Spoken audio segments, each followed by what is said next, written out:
Bien, vamos a ver el comportamiento de una bobina y un condensador en régimen transitorio.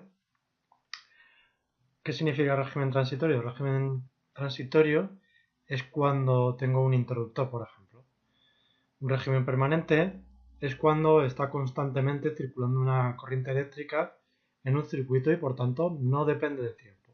Sin embargo, si yo tengo un interruptor en el cual puedo hacer que haya corriente o que no haya, esta corriente por tanto va a depender del tiempo, ya que puedo tener una opción que es con el interruptor cerrado o con el interruptor abierto.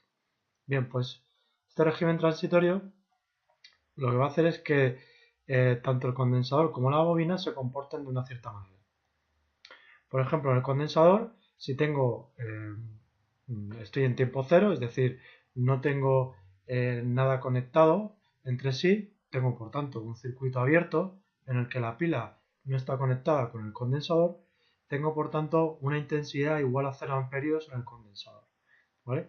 Sin embargo, si tengo un tiempo distinto de cero en el cual cierro el contacto, cierro este switch que tengo aquí, que me puede switchear de la pila a este símbolo de aquí que me representa una bombilla, al switchear a la pila lo que se me va a producir es una corriente eléctrica.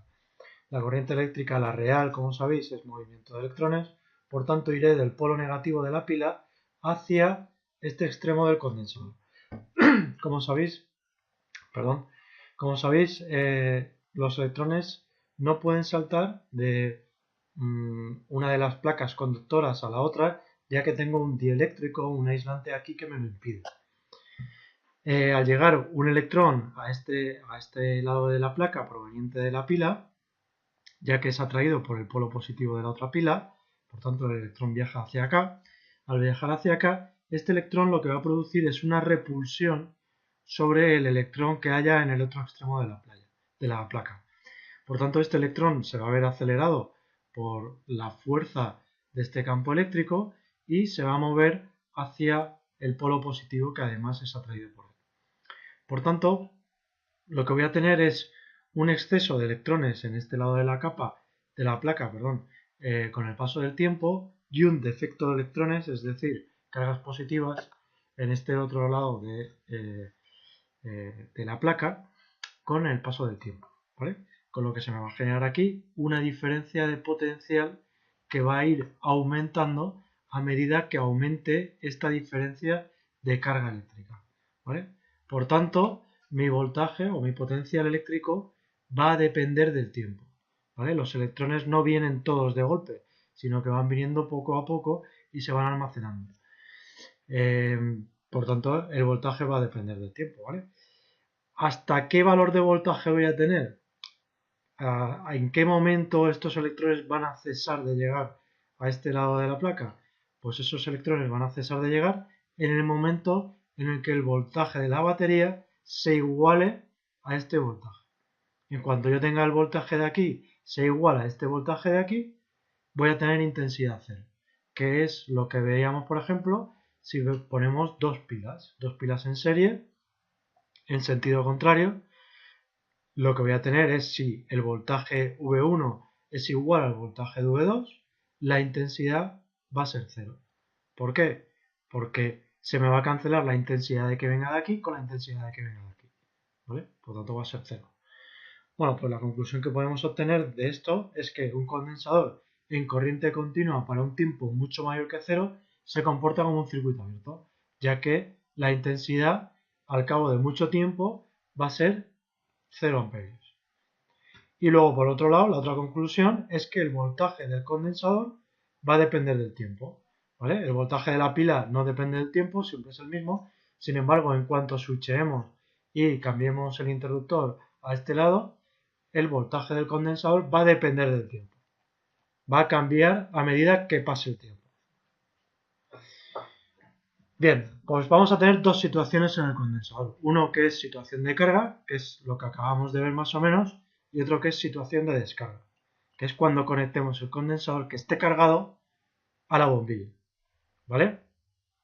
Bien, pues si conectamos el condensador a la pila, lo que se va a producir es una carga que va a tener un determinado tiempo, esa carga. ¿Vale? Bueno, pues vamos a definir la constante del tiempo, que es tau, la letra griega tau, que se representa como la resistencia por la capacidad del condensador. Y este tau, que es la constante del tiempo, representa cuando tengo cargado o descargado el condensador un 63,2% o 5 decibelios menos que el voltaje total, ¿vale? El voltaje también se puede representar en decibelios, que ya lo veremos bastante más adelante en el segundo trimestre. Y si lo representamos en decibelios, pues tendríamos 3 decibelios menos. Teóricamente, cuando se considera que el condensador se ha cargado completamente, es en un tiempo igual a 5 tau. Teóricamente, y digo teóricamente porque en la práctica en el laboratorio vais a ver que realmente eso no es así. Puede irse a 6, 7, 8 tau, incluso más el tiempo de carga. ¿Por qué es eso? Porque va a depender un poco de nuestro ojo, de dónde queramos situar el 5 tau. Como veis, el voltaje del condensador es una exponencial, ¿vale? Entonces nunca va a llegar al voltaje de la pila, al voltaje total. Teóricamente nunca va a llegar, ¿vale? Siempre va a llegar en el infinito, ¿vale? Luego siempre va a tener un cierto valor de voltaje del condensador menor que el voltaje de la batería, de la pila. Entonces, ¿dónde colocamos el 5 tau? Lo colocamos aquí, aquí, aquí. Entonces, depende un poco de cada uno. Entonces, teóricamente, ¿vale? Se llegó al convenio de que en 5 tau se considera que todos los condensadores están cargados por completo. En la práctica vais a ver que a lo mejor representa el 92% del voltaje de la batería, pero bueno, es donde vamos a considerar que está cargado completamente y ya está. Esta curva se representa mediante esta ecuación, que como veis, el voltaje del condensador es igual al voltaje de la batería por 1 menos la exponencial, que no es más que una función, que es un desarrollo de Taylor, elevado a menos t, que es el tiempo total de carga, perdón, es el tiempo en el cual vayamos a medir, que puede ser el total de carga o no, dividido entre el tiempo tau, que es la constante del tiempo. Entonces, nuestro voltaje, a medida que vaya pasando el tiempo, se va a ir cargando poco a poco, ¿vale? Hasta tener un valor máximo que es 5 tau, que sería este.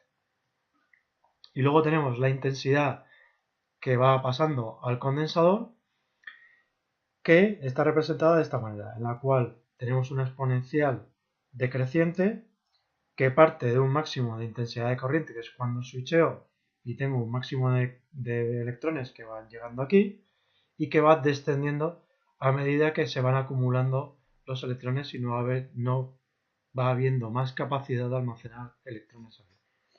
También va a llegar al cero en el infinito, por tanto también hay que mirar a ver dónde seleccionamos ese 5 tau, que por regla general se selecciona cuando empieza a tener aquí un plató. Cuando empieza a tener aquí un comportamiento plató, entonces a partir de ahí considero 5 tau.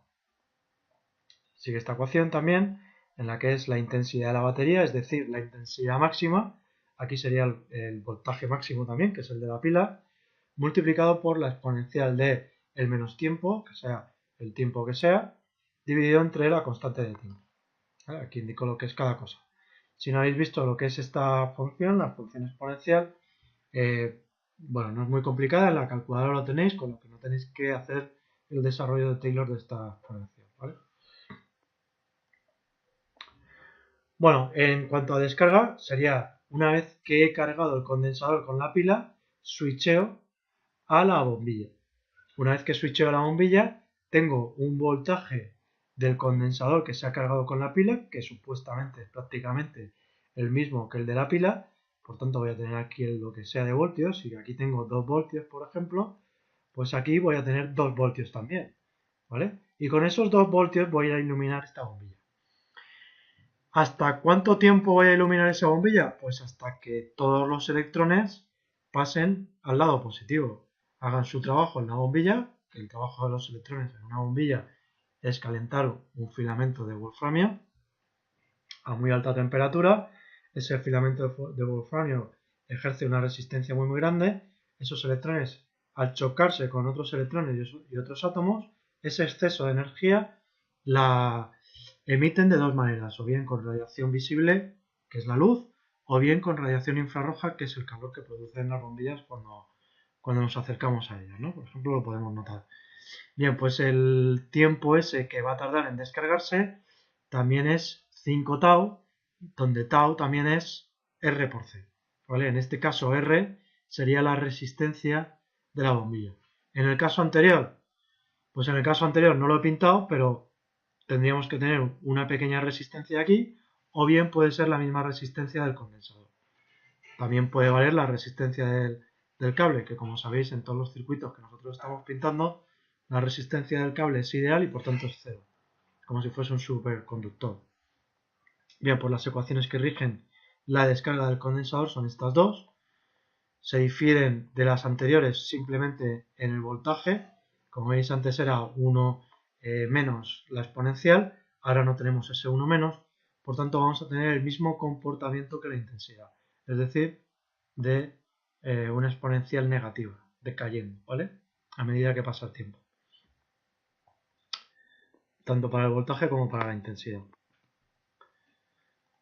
Bien, aquí tenéis un ejemplo de un ejercicio de carga y descarga del condensador. Tenemos una resistencia de 5 megaohmios y un condensador de 10 microfaradios de capacidad. Nos piden el tiempo de carga y sus curvas de carga. Bien, el tiempo de carga total es 5 tau, tau es R por C, luego R es 5 megaohmios por 10 microfaradios, paso el mega a sistema internacional y paso el micro a sistema internacional. Mega es 1.000.000, 10 a la 6, micro es 10 a la menos 6, 5 por 10 a la menos 6 por 10 por 10 a la menos 6.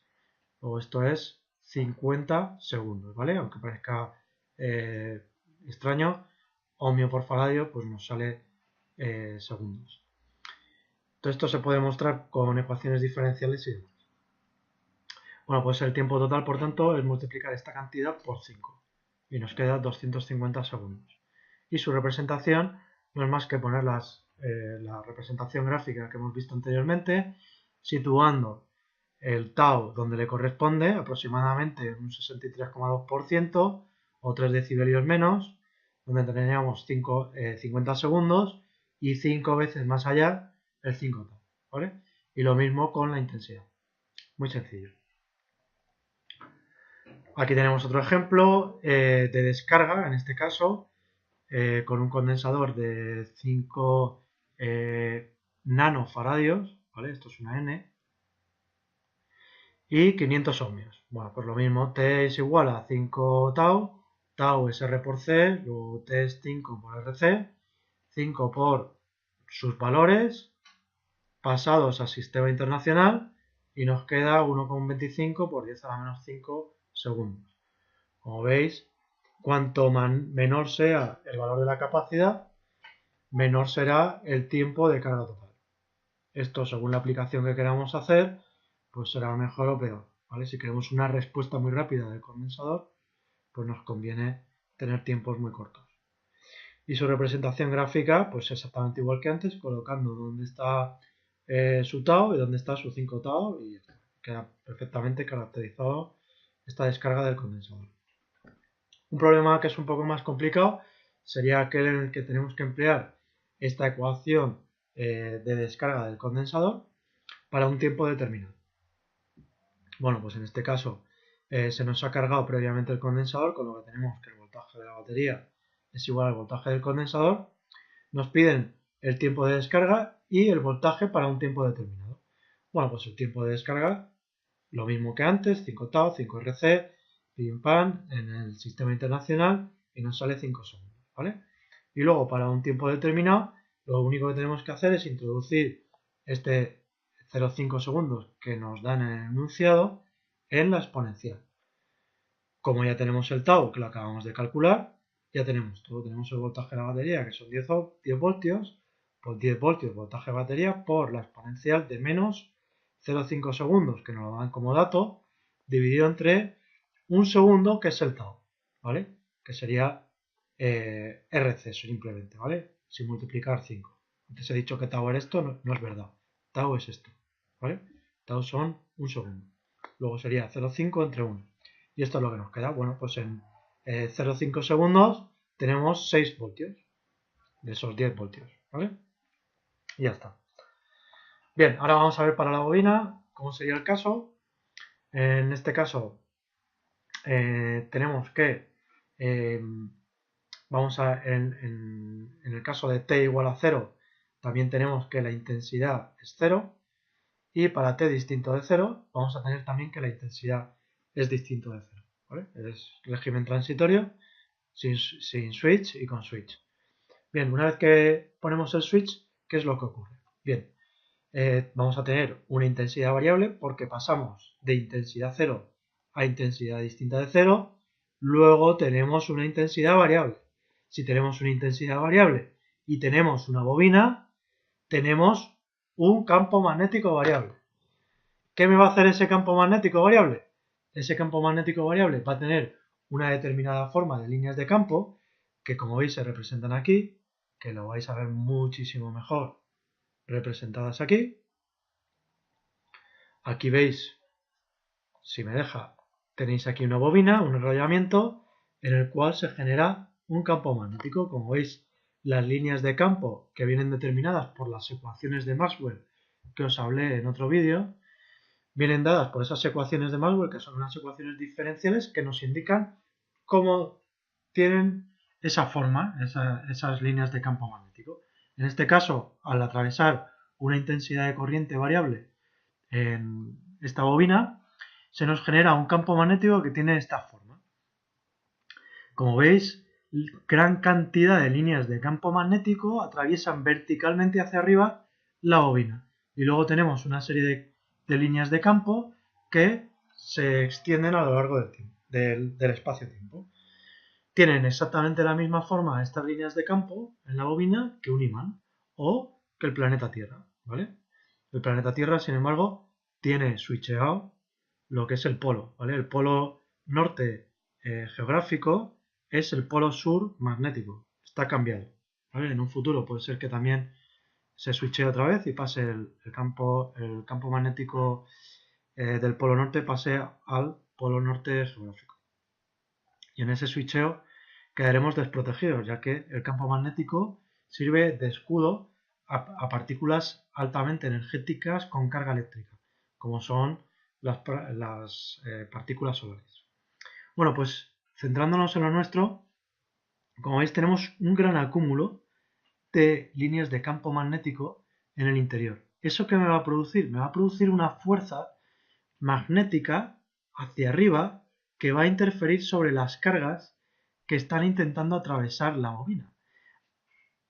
Por tanto, esa fuerza lo que va a hacer es que esas cargas eléctricas se muevan en dirección de la dirección del campo magnético. Por tanto, voy a tener una intensidad de corriente en un sentido opuesto a la dirección de corriente de la batería. ¿Vale? Es decir, voy a tener dos intensidades de corriente. Una, que es la intensidad de la batería, y otra, que es la intensidad generada o autoinducida en la bobina por el campo magnético. Y ese campo magnético es generado por la variación de intensidad de una intensidad cero porque no tengo este switch a una intensidad distinta de cero que es la intensidad que me viene de la batería. ¿Entendido? Y que me va a generar esta fuerza magnética que me genera un campo generada por ese campo magnético, y esa fuerza magnética lo que me va a generar es esta intensidad de corriente, como viene demostrado también por la ley de Faraday. ¿Vale? Bueno, pues una vez que tenemos esto en mente, que es muy importante, como os he comentado antes, para entender las etapas de transducción en un audífono, pues vamos a ver cómo se comporta en carga y descarga. ¿Vale? Bueno, aquí tengo un pequeño resumen de lo que os acabo de contar. En tiempo igual a 0 tengo intensidad de 0, tiempo distinto de 0, es decir, una vez que cierro el circuito con el switch tengo una intensidad distinta de 0, luego hay variación de intensidad, por tanto hay variación de campo magnético, por tanto se genera una corriente eléctrica en sentido contrario en la bobina. Por lo que al principio, una vez que ponga el switch, voy a tener también intensidad cero durante un cierto tiempo. Bien, pues vamos a ver cómo se produce la carga de la bobina. Bien, en un principio al conectar la pila a la bobina, lo que voy a tener también es un tiempo de carga que está dado por la constante del tiempo, que es tau también, pero en este caso es el coeficiente de autoinducción dividido por la resistencia que tenga. En este caso también tendría que haber pintado aquí una, o contar con la resistencia de la bobina también, que también tiene una resistencia, pero más bien es dependiente de la frecuencia. Por tanto, en este switch no lo podríamos utilizar mucho, ya que la frecuencia no es frecuencia realmente. Tengo tiempo 0 y tiempo 1. Tengo una frecuencia eh, muy poco determinista, ¿vale? Bueno, pues el tiempo total de carga sería 5 tau también, que es 5 por tau, y las curvas de carga de la bobina, en este caso el voltaje va a disminuir con esta ecuación a lo largo del tiempo. Esto es debido a que al principio voy a generar un voltaje que va a hacer o que va a intentar hacer pasar una intensidad de corriente aquí, que como sabéis se va a generar otra en sentido contrario, con lo que al principio la intensidad será cero, pero a medida que vaya aumentando esa intensidad, que vaya superando, ya que tengo al cabo de un tiempo una intensidad constante, con lo que no voy a tener un voltaje variable y por tanto no voy a tener una intensidad autoinducida. Al no tener una intensidad autoinducida voy a empezar a dejar pasar toda la corriente, y cuando deje pasar toda la corriente no voy a tener voltaje entre los bordes de la bobina, porque la bobina se me va a comportar como si fuese un hilo de cobre, como si fuese este. Por ejemplo, si yo mido el voltaje de aquí a aquí, ¿vale? El voltaje, si yo tuviese aquí un voltaje, aquí en un cable, si la resistencia es cero, idealmente voy a tener un voltaje aquí cero también, ¿vale? En cualquier punto que yo me sitúe de un cable, si yo mido el voltaje en cualquier cable, de entre dos puntos del cable voy a tener voltaje cero, ¿vale?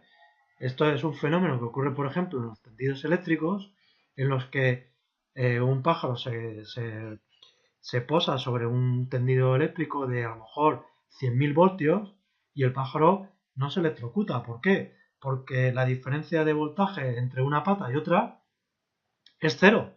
Tengo el mismo voltaje en una pata que en otra. Tengo 100.000 voltios en una pata y 100.000 voltios en la otra. Por tanto, la diferencia de voltaje es cero. Por tanto, la intensidad que me va a pasar a través del pájaro es cero. ¿Vale? Y por eso no se electrocuta. Bueno, pues ese fenómeno es muy parecido a este también. Bien, esto es en la carga. Para la descarga lo que tenemos es que switcheamos la bobina en la resistencia, con lo que se va a pasar todos los electrones que están almacenados indirectamente en la bobina hacia el polo positivo y va a hacer su trabajo sobre la resistencia. ¿Qué pasa? Que yo al switchear también tengo un cambio. Tengo un cambio en el que tengo completamente cargada la bobina a que se intente descargar. Por tanto, también voy a tener un campo magnético inducido que se va a poner y por tanto al principio la resistencia va a decaer lentamente. ¿Vale? Y eso es debido a ese campo magnético que me está generando una intensidad de corriente contraria. ¿Vale? Es decir, en este caso tendría una intensidad contraria a la generada por la pila. El tiempo la constante del tiempo sería la misma y el tiempo de descarga la misma, con estas ecuaciones que son las mismas que las de antes, ¿vale? Sobre todo en el voltaje. Bueno, y por último vamos a ver un par de ejemplos con la bobina. Por ejemplo, en este caso, tiempo de carga y descarga, y las gráficas. El tiempo de carga y descarga viene dado por el tau, que se le partido por R. Tenemos esta resistencia, tanto en la carga como en la descarga tenemos la misma. Si tuviésemos distinta, pues tendríamos distintos tiempos de carga y descarga. En este caso tenemos la misma, luego tenemos el mismo tiempo de carga y descarga, ¿vale? Que sería el coeficiente de autoinducción que viene dado por la bobina en henrios dividido por la resistencia y me da la constante del tiempo en segundos, 2 por 10 a la menos 3, y el tiempo total 5 tau. Y luego las gráficas, bueno, pues las mismas de antes, simplemente colocando el tiempo total y el tiempo tau.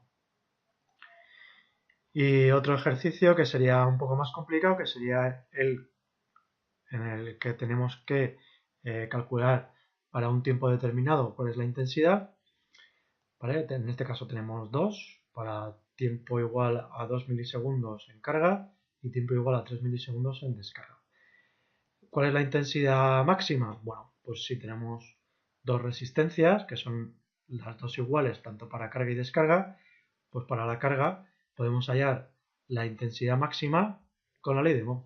La ley de Ohm, considerando tiempos muy altos, tenemos que la bobina se comporta como un hilo, por tanto, como si fuese un circuito cerrado, y al comportarse como un circuito cerrado es como si tuviésemos un circuito aquí con una pila y una resistencia solo.